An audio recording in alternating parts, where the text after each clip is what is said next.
When you raise your hands to the heavens, the posture of your body should reflect the posture of your soul. The way we speak to Allah says everything about the state of our hearts. Are we broken or are we arrogant? Are we pleading or are we demanding? So many people turn to Allah only when life hits them, and even then, they pray with frustration in their voice as if Allah owes them an answer, as if they deserve a miracle simply because they asked for one. But the reality is none of us is entitled to anything. We are not deserving by default. Every breath we take is a mercy. Every heartbeat is a gift. Allah owes us nothing, yet He gives endlessly. And this is why our prayer must begin with humility. It must begin with recognition that we are weak and He is strong, that we are in need and He is the provider, that we have fallen and He is the one who lifts. When we approach dua with entitlement, we are already spiritually blocking the gates of acceptance. Imagine a beggar who demands. It goes against the very nature of asking. True dua begins when the heart collapses before its Lord, when the ego is stripped and the soul trembles. This is not a moment to show how much we've done or to remind Allah of our good deeds. It's the moment to acknowledge how much we need Him despite how little we've done. We don't present a list of our credentials. We pour out our regrets, our hopes. We don't say, "Why haven't you given me yet?" We say, "Wah, Allah, I know I am not worthy, but you are Al-Kareem, the most generous." We don't pray as kings. We pray as beggars knocking at the doors of divine mercy. And in that sincerity, there is immense power. The broken dua of someone who truly understands their insignificance is heavier than the polished words of someone who feels they deserve the world. The one who bows their head in humility is raised high by the Almighty. This is why the prophets, despite being the most beloved to Allah, always prayed with humility. They cried, they begged, they expressed their helplessness. Not because they were weak in faith, but because their faith was so strong that they knew nothing could happen unless Allah willed. When you pray, begin by praising Him, mentioning His names, glorifying His majesty. Then confess your faults, your shortcomings, your sins. Let your soul weep before you even ask. Let your voice tremble not out of doubt, but out of awe. And when you finally ask, do so knowing that you are asking the one who can, the one who knows, and the one who gives in the most perfect of ways. The doors of mercy are wide open, but the key is humility.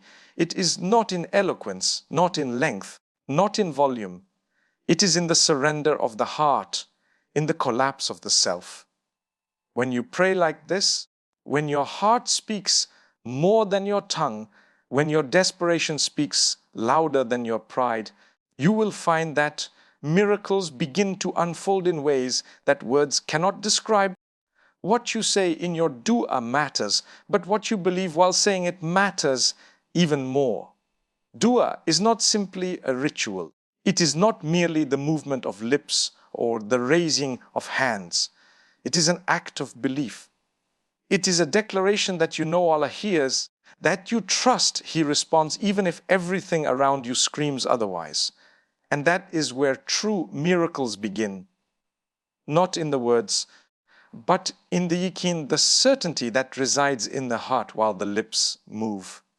Think about this. How many times have you asked someone for help, but deep down, you weren't sure they could actually do anything? That kind of request carries no energy, no conviction. But when you believe with all your heart that the one you're asking can actually make it happen, your voice becomes strong. Your plea becomes passionate. The same goes for dua, except that the one you're asking is not limited. He doesn't need a reason to say yes. He just wills, and it is. But you must believe that He listens. You must believe that even before you began your dua, He knew it. Before your tongue formed the words, your heart was already heard. Before your pain reached your eyes as tears, His mercy had already surrounded you. When a child cries for their parent, the parent comes running, but Allah's response is more immediate, more intimate, more merciful than any parent could ever be. He hears the silent cries of your soul, the ones you're too ashamed to say out loud. He hears the brokenness hidden behind your smile. And He doesn't just hear.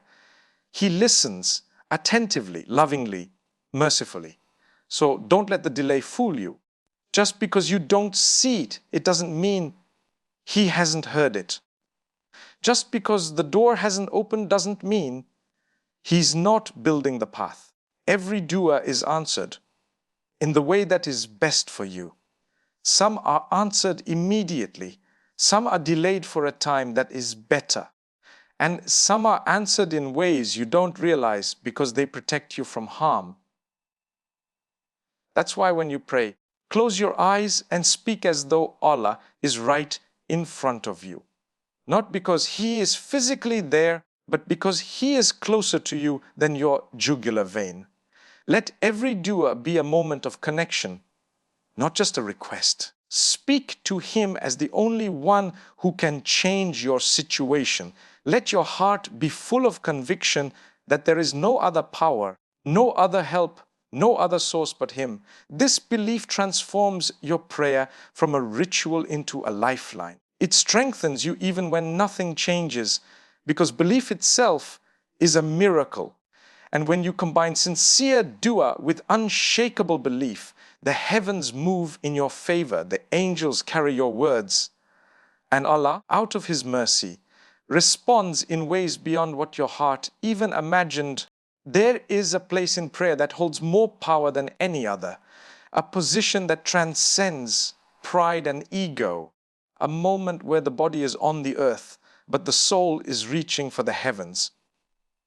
And that is sujood. The Prophet taught us that the closest a person can be to their Lord is while in sujood. It's not coincidental. It's not symbolic. It is real. It is where dignity is not lost, but willingly surrendered, where the head, which symbolizes pride, control, and identity, is placed on the ground, not in humiliation, but in complete submission. When you go into sujood, you're not just performing a motion of prayer. You're placing your burdens at the feet of the one who can carry them. You are burying your pride and watering your soul with the tears that fall silently to the ground. And in that moment, when your face touches the earth, when the world is tuned out and your pain is laid bare before the most merciful, that is when miracles begin. Sujood is not just an act. It is a conversation. It is the part of the prayer where words can stop and the heart begins to speak. You don't even need to utter a sound because Allah hears the aching in your chest. He knows what's weighing you down even if you can't find the words. That's why sujood is so beloved. Because it is raw. It is real. It is the most honest form of prayer. No one pretends in sujood. No one boasts in sujood. No one acts in sujood. You can fake a smile. You can mask your pain with people. But when you're in sujood, your soul is exposed. And that's exactly where healing begins. Some people think that miracles come only when something changes externally. But in reality, the first miracle is internal. The peace you feel in sujood while the storm rages around you, the strength that enters your heart when you're falling apart, the clarity that comes in confusion, these are all miracles. You don't have to wait for the sea to split or for your illness to be cured to see a miracle. Just go into sujood and feel the relief, feel the closeness, feel the presence of the one who created you, who knows your name, your pain, your tears, your secrets. Sujood is where the unseen becomes more real than the seen, where the heart speaks louder than the tongue, where time stops and the soul returns to its origin, submission to the Creator. Don't underestimate it. Some people pray quickly and rise from sujood as if it were a burden. But the ones who stay in sujood a little longer, the ones who press their face to the ground, not because they have to, but because they need to, those are the ones who find answers. Those are the ones who rise not just physically, but spiritually. Think of all the times you felt overwhelmed, unsure, hopeless. Now imagine if you had just paused and made a sujood, pouring everything out in that sacred moment. How different your heart would have felt. How lighter your burdens would have become. Because you were never created to carry all that alone. You were created to seek Him in every hardship, to fall before Him not as a sign of weakness, but as a form of strength. Make sujood your refuge, not just in salah, but even outside of it. Voluntary sujood alone in your room, in the silence of the night, when no one sees you except the one who sees everything. That is where the soul breathes. That is where chains are broken, hearts are mended, and miracles begin to unfold. When was the last time you cried in sujood? When was the last time you stayed there long enough that the world disappeared and all that remained was your whisper and His mercy? When was the last time your sujood wasn't rushed, but filled with yearning? The angels write your words, but only Allah knows your heart. And in sujood, you give Him access to everything inside. You give Him the keys to your fears, your hopes, your dreams, your regrets. And He, in return, gives you peace, direction, strength, and sometimes miracles you didn't even ask for. Because that's the beauty of sujood. You may ask for one thing, but Allah gives you 10. You may be praying for a way out, and Allah gives you a higher path entirely. You may be seeking one door, and He opens a gate you never knew existed. But it all begins when your forehead touches the ground, when your heart speaks louder than your mind, when your soul bows before the one who never turns away the broken. One of the most powerful truths about dua is that it is not only answered when we see a visible result. The world conditions us to think in outcomes. If something happens, we consider it successful. If not, we assume failure. But dua operates in a realm far higher than the physical. Every time you raise your hands, something shifts. Something in the unseen begins to move, even if nothing seems to be changing in your surroundings. This is why consistency in dua is one of the strongest weapons a believer has. Not because it changes Allah, but because it changes you. There are people who make dua once or twice and then give up. They say, I asked, but I didn't see anything. They think that just because the answer wasn't immediate, their prayer was rejected. But dua is not a vending machine where you insert a request and expect an instant response. Dua is a conversation. It is a journey. It is a purification of the soul, a discipline of the heart, and a form of worship. And when you are consistent in it, when you wake up every day and still ask Allah for that one thing with sincerity, when you raise your hands night after night with tears, when you whisper that dua again and again in sujood, even if years go by without an answer, even if the situation looks exactly the same, you are still changing. You are building a relationship with the most merciful. You are proving to your own heart that your trust lies in Him and not in this world. And that is a transformation far greater than any material result. Allah doesn't ignore persistent hearts. He doesn't turn away voices that call on Him repeatedly.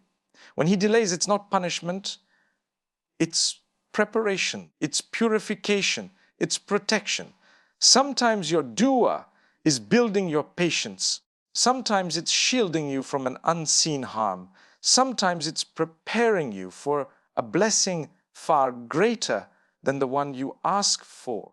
And sometimes it's simply allowing your soul to keep returning to Him again and again, until you realize that the greatest gift is not the thing you're asking for, but the closeness you've gained through asking. Consistency in dua is what distinguished the prophets. Look at Prophet Zechariah or Midaya, Iahia. He made dua for a child for years, not days, not weeks, decades. But he never gave up. He kept asking with humility and hope, and eventually Allah gifted him with Yahya, even when the world had deemed it impossible. That's the power of never giving up in your supplication, because the one you're asking doesn't have limitations. He's not bound by age, by circumstances, by worldly barriers. He can give whenever He wills, and He can withhold when He knows what you don't. There is a spiritual sweetness that comes from dua made over a long time. There is a purity that forms in the soul of someone who keeps asking despite silence. And there is a miracle in watching your own heart shift. You begin the dua wanting one thing, maybe a job or healing or marriage, but over time, as your hands raise again and again, you start wanting more than just that. You start craving contentment, wisdom, peace, acceptance, closeness to Allah. And often these are the hidden answers to your consistent duas. Some people stop praying because they say their heart no longer feels it. But in reality, that numbness is a test. That's when you must push harder.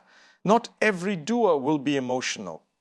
Not every moment will bring tears. But every sincere dua counts. Even the ones whispered with a tired soul. Even the ones made while your mind is battling thoughts of doubt. Even the ones that feel dry. Allah sees the effort, He sees the intention, and He rewards every ounce of it. Never think your dua is wasted. Some duas are answered in this life, others in the next. Some protect you from harm you didn't see coming. Some bring you closer to people you didn't know you needed. Some change the course of your life in ways you can only understand years later. But the consistent thread through all of them is that something is happening. You may not see it immediately, but one day you'll look back and realize that those daily prayers, those midnight cries, those whispered pleas while driving, walking, waiting, they were not ignored. They were stored. They were building something beautiful in the background. Make dua your habit, not your emergency button. Don't just turn to it when things fall apart. Build a routine with it. Let it be the first thing you do when you wake up and the last thing you whisper before sleep. Let it accompany you through your struggles and your joys. Talk to Allah consistently, even when you don't know what to say. Just speak. Just ask. Just connect. The miracle isn't always in the change of your situation. Sometimes the greatest miracle is the change in your heart. Sometimes we approach prayer with a heart full of desires, and we think that what we want is exactly what's best for us. We cry, we plead, we ask again and again, convinced that this one thing will fix everything. But the wisdom of Allah goes far beyond our knowledge. And what you see as the solution might actually be the beginning of a new hardship. That's why one of the greatest forms of prayer is when you not only ask for what your heart longs for, but you surrender your will and ask Allah to grant you what He knows is truly best. Because only Allah sees the future, only He knows what lies hidden behind the curtain of our desires, only He understands the weight of every choice, every blessing, every trial. And when you reach the level of trust where you say, why Allah, I want this, but if you know something else is better, then give me that instead, you have opened your soul to miracles greater than your imagination. There are people who begged for something with tears in their eyes, only to be shattered when they didn't receive it. But later, they thanked Allah for not answering, because what they didn't know then, they came to understand later. That the delay was a mercy. The denial was a shield, and the loss was actually a gain. When we make dua, we often focus on specific things: a job, a spouse, a healing, a goal, but Allah looks at our entire journey. He sees your tomorrow, your next year, your afterlife. So while you're focused on the surface, He is crafting a future that's far deeper. That's why dua must come with submission. Not because you give up on what you want, but because you trust that Allah's choice is always more perfect than your own. Pray with clarity in your request, but humility in your expectation. Tell Allah what you desire. Be open, be honest, be raw. But always follow it with trust. Say, "La Allah, if this is care, if this is good for me in my dunya and akhirah, then bring it to me with ease. And if it's not, then keep it away from me and keep me away from it." This kind of prayer doesn't weaken your dua. It strengthens it, because it shows that you're not just seeking a result, you're seeking the wisdom and mercy of the one who gives the result. And sometimes you don't even know what to ask for. Sometimes your heart is confused. You're tired. You don't know if what you want is right or wrong. In those moments, don't stay silent. Pray anyway. Say, "Ya Allah, I don't even know what's best for me. I am lost. Guide me to what you love. Choose for me, for you never make mistakes." That kind of surrender is powerful. It invites the mercy of Allah to shape your life in ways you could never imagine. And when you do receive what you asked for, remain grateful, but also remain watchful. Because not every blessing is what it seems.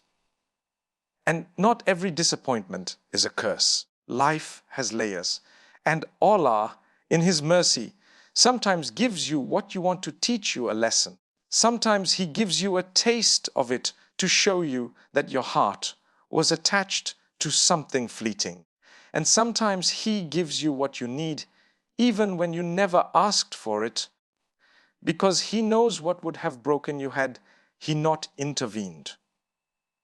There are countless people who didn't get the job they wanted, only to later land in a better one they never imagined. Others didn't marry the person they were praying for, only to later realize that person would have been a source of hardship. And some never saw the fruits of their dua in this life, but their entire life shifted spiritually, emotionally, and mentally through the act of constantly returning to Allah. These are miracles that come not from getting what you want, but from trusting in the one who decides. When you make dua, also ask Allah to remove from your heart the things that are not meant for you. Ask Him to detach you from harmful attachments, to cleanse your soul from desires that will only lead to pain. This too is a form of prayer. Not only to be granted your wish, but to be protected from what is harmful. And remember, what you need most might not be what you're focusing on. You might be asking for success when what you really need is sabr. You might be asking for healing when what you really need is inner peace. You might be asking for love when what you really need is self-worth and a deep connection with your Creator. So ask with insight. Ask with surrender. Don't just ask for what your eyes see. Ask for what Allah sees. Say, "Ya Allah, if what I want is good, bless me with it. And if not, then remove my desire for it and replace it with something better." Say, "Ya Allah, don't leave me to my own choices, for I might choose what will destroy me. Choose for me and make me pleased with your choice."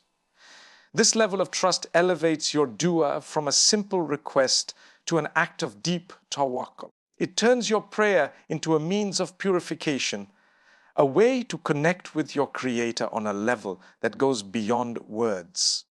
and it ensures that whatever the outcome is, whether you receive what you asked for or not, your heart remains content because you know that the one who is guiding your life never makes a mistake. When the storms of life leave you feeling overwhelmed, when your soul is exhausted from the weight it carries, when the world feels too loud and your heart too broken, remember the power that rests within your dua. It is not just a plea from the tongue. It is a whisper from the soul, a call from the depths of your being to the one who controls the heavens and the earth. But the way we pray shapes the impact of our prayer. When we speak to Allah with humility, we acknowledge our place as His servants, and in that surrender, He lifts us.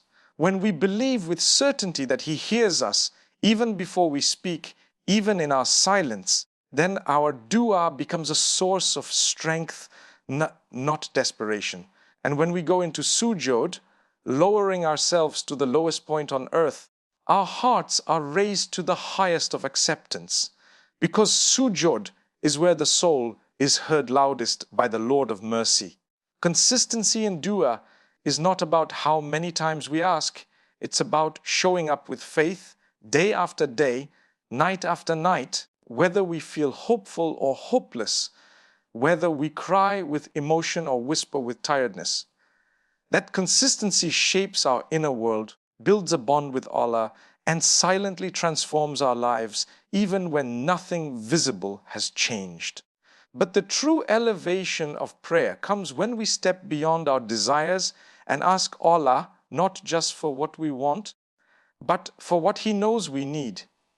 That is when the doors of wisdom open, when our hearts are protected from unseen harms, and when we are granted miracles not only in the form of answered prayers, but in the form of tranquility, guidance, and closeness to the one who never abandons us. So pray with brokenness, pray with conviction, pray in sujood, pray consistently, and pray with submission.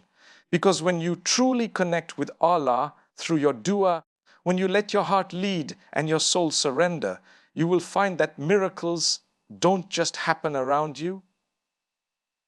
They begin within you, reshaping your reality, realigning your path, and rewriting your story with the mercy of the one who never turns away a sincere caller.